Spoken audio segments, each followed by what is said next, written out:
Sabi ni Director Matibag, parehas din po nung sinabi natin mga kababayan, bakit hindi pa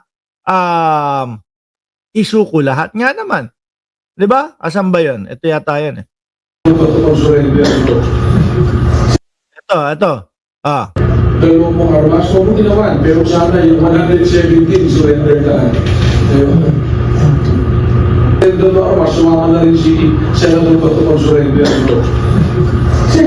At sumama na din daw si Bato de la Rosa. Oo nga boy, naklang puta. Ang yabang-yabang mo. Kung umasta ka dati, nung kayo ay nasa tugatog ng inyong panunungkulan. Actually, hanggang ngayon naman po eh. Si Bato de la Rosa, di ba, senador pa din. Ang yabang-yabang nitong tao na to. Come on, make my day. Oh, yung akala mo, hindi na po sila mauubusan ng kapangyarihan. Di ba, come on, make my day. May pawala-wala pa doon sa podium. Pero nung naman po, naipit sa loob ng Senado. Akala mo, nakainom ng isang galong suka si Bato de la Rosa. Sumama ka na, boy. Puro kayo kayabangan. No, kayong mga DDS, lahat kayo. Puro kayo kayabangan. Puro yung, hinahamon, maghahamon. Pero kapag ka nandyan na, pagka nangyayari na, yung mga paghahamon ninyo, wala na kayo, atras na kayo, iyakan na kayo, alisan na kayo. Diba, Sir Maxip? Sabi ni Maxip, baka nga yung 20 na yan, ginamit pang planted sa biktima ng EJK. Naku, oo nga. Posible. Di ba? Walang bayag, mga kababayan. Daig ka pa ni Jinggoy Estrada, daig ka pa ni Ramon Bong Revilla Jr. Di ba? Wala eh.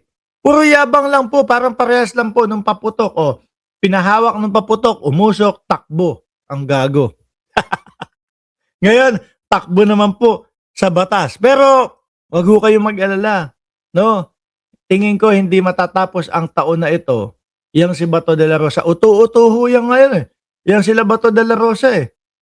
Tingnan nyo nga, nauto lang ni Alan Peter Cayetano na umaten doon sa Senado para iboto siya bilang bilang Senate President. Nagpauto naman po, mga kababayan. Di ba? Nagpauto naman po. Anyway, dakuin natin, mga boss chipamo, sir.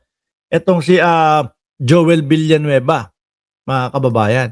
Biruin mo, ito yung sinabi ni Boss Joel Villanueva.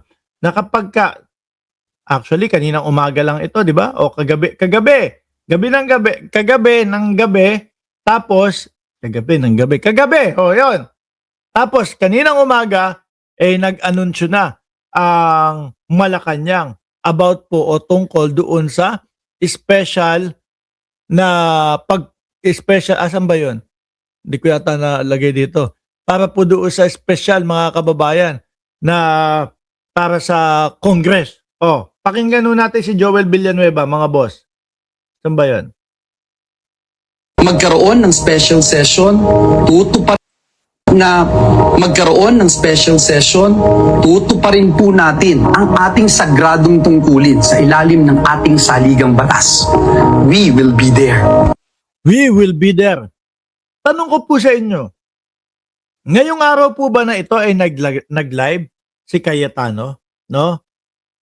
Nag-live ba si Cayetano ngayon? Mukhang hindi, mukhang tahimik ka.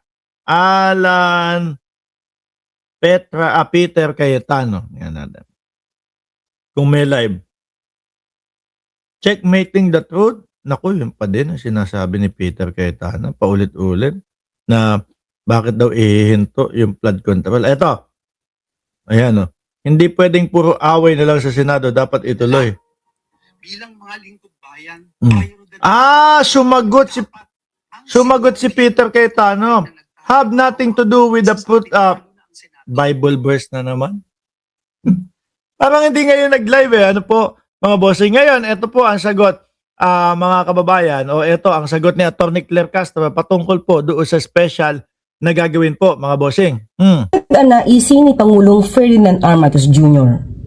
Naglabas ng Proclamation number 1318 ngayong June 15, 2026 kung saan nagpapatawag ang Pangulo ng isang special session sa Kongreso para mapabilis ang aksyon sa mga panukalang batas na magpapatibay sa social protection, magpapalawak ng akses sa edukasyon at healthcare, at magpapatuloy ang suporta sa mga kababayan nating mas nangangailangan. O, yung pong mga binanggit ni Atty. Claire Castro po, mga kababayan, narinig nyo naman, di ba? Pero tatanungin ko kayo, sa tingin ninyo, syempre, narinig nyo si Joel Villanueva na siya ay dadalo sa special na sesyon. No? At narinig din ho natin si Rodante Marcoleta, mga kababayan, na kapag ka lumabintatlo, patay si Alan Peter Cayetano. Yari si Alan Peter Cayetano.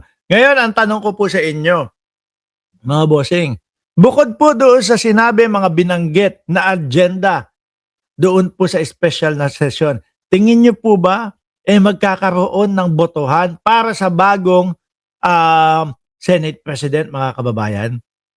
Kasi po ako tingin ko mangyayari po iyon eh. No?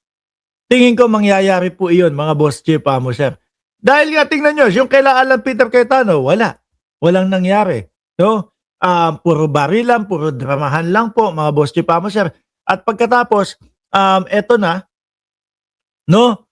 Nagkakagulo, hindi alam kung ganito, ganyan. Ngayon, tingin ko, tutuldukan po, mga boss chief, sir, yung imahinasyon ni Alan Peter Cayetano na siya po din po ang Senate President. Sabi ni Russell Pelobello, baka yun ang ipinasok ng mga Chekwa sa Davao, sa Antrak. O, di ba? Maliwanag po, tingin ko ang gagawin dito ay magkakaroon at isisingit na po yung botohan ng bagong Senate President. Dahil po sa ngayon, sa kasalukuyan, mga kababayan, wala po tayong Senate President. No po? Meron acting Senate President sa katauhan ni Senador Win Gatchalian po, mga bossing. Kaya, nakita nyo, kailan daw, 16, madami tayong aabangan bukas, mga boss chief, sir. At panigurado po, no, na amin pong ilalive yan, ipapakita sa inyo, mga boss chief, sir.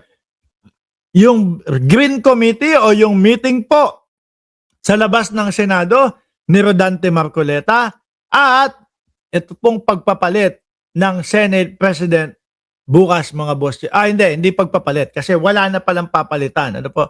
Ito po ang pagtatalaga o pagboto sa bagong Senate President bukas, mga kababayan. Yan ang ating aabangan.